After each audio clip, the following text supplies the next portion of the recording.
Hello, it's Mrs. Glasson, and today I'd like to talk to you about one of my favourite topics, one of my favourite things to teach. It proliferates throughout my teaching of the 11 Plus Foundation course, and throughout all of my teaching from Year 4 to Year 13. And that is, of course, vocabulary. Let me show you this. It's a recent post from my Facebook page. You might have seen it. Apparently, one of the most common reasons for not succeeding in the 11 Plus is having too small a vocabulary. It mentions testing, and as you can imagine, I have my own opinions about those who think that my beautiful subject is all about testing. But let's now just stick to vocabulary. And it's important for me to state at this point, by vocabulary, I mean ambitious vocabulary, the kind of vocabulary that's rewarded in the creative writing mark scheme by examiners and also by English teachers. But I don't mean archaic words that are of no use to the children. I mean ambitious vocabulary that they can use every day to enhance their vernacular. So, there's no point in just giving out lists of words. Anybody can do that. That's not teaching. That's just giving out lists of words. Teaching vocabulary successfully is a much more complex process. Talking in the target language, modelling the language to my students, being confident with the language, being enthusiastic, contextualising the language for them. So in that first lesson, when I introduced the character of the parsimonious and avaricious and cantankerous Ebenezer Scrooge, by the end of the lesson, by hearing me talk, by using my vernacular in that way to contextualise those words for them, they have a very good grasp of what those words mean. And also I should point out that with the best will in the world, you're not going to encounter the kind of vocabulary that you need, the kind of ambitious vocabulary that is required by reading children's literature. It just doesn't work that way. Obviously, I give the advice as to how to extend your vocabulary, and as an English teacher, I've been doing that for many years and advising many, many students. In fact, anyone that I have ever taught will vouch for the fact that I have taught them fantastic vocabulary from Year 4 to Year 13, whether you are in Year 6, going off to one of those illustrious grammar schools that you just got into, or whether you're in my A-level group on your way to Oxford or Cambridge. I know that you will agree I have taught you new words. I have enhanced your vernacular. By way of reference, let me show you this. It's quite funny.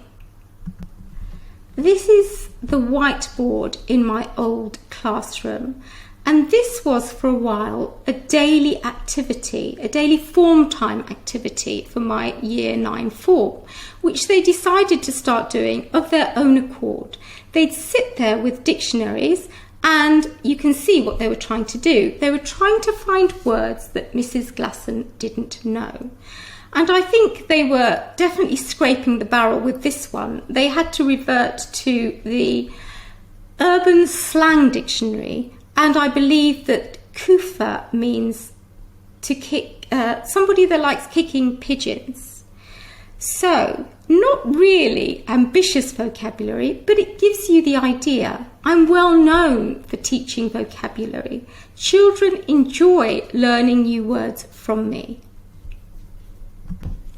And so, I adore words and I adore teaching vocabulary. How that is done is a complex process, and I've been doing it for a very long time.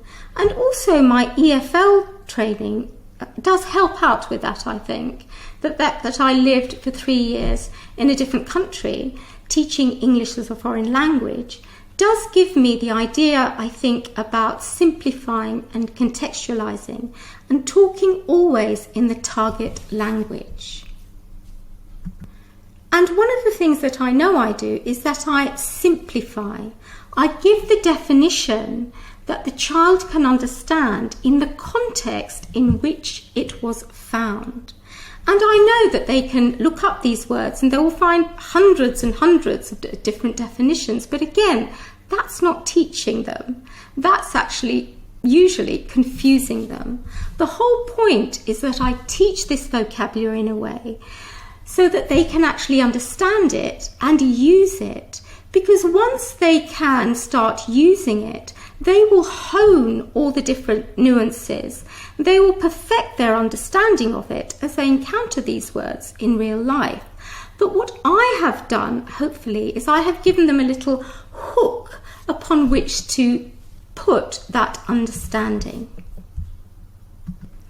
And so, with the skill that I have, the expertise that I have, I can ensure that words are used to extend and to clarify, not to confuse and to obfuscate, not to confuse the child, and certainly not to confuse the reader of their writing, which so frequently happens when vocabulary is taught incorrectly. And as an English teacher and an 11+ marker, I know all too well the detrimental effect that can have on a child's creative writing and also on their chances, unfortunately, of passing exams. So you can see all of this in practice. You can see how I teach vocabulary in the introductory units of my 11+ foundation course. Why don't you try out the 2 free lessons for your child and see how you go and see how much vocabulary they learn? If you're interested, then go to www.mrsglasson.com, and not only am I looking forward to teaching your child new vocabulary, but you know it will be my absolute pleasure.